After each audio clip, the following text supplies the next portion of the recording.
Good morning. So, raraning na po. Kim Chiu nag-update magkasama sila ng kanyang jowa na si Paolo Avellino.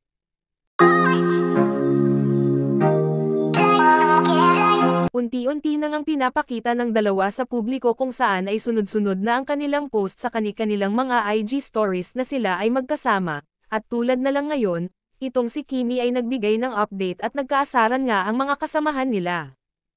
Good morning. So, raraning na po kami.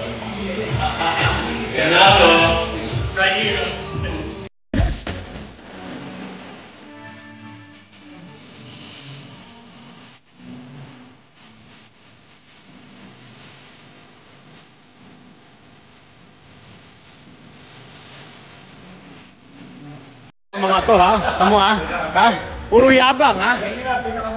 Everybody preparing for the Banana Boat annual competition. Ba't may banana boat dyan? Good morning.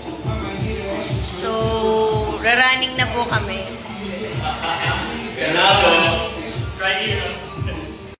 Matapos nga ang pag-workout ng dalawa, ay diretso na itong si Kimi sa kanyang work as host, at naging usap-usapan ang paghatid ni Paolo Avellino kay Kim Chiu sa It's Showtime, kung saan nga ay kinukulit itong si Kimi ng kanyang mga kasamahan.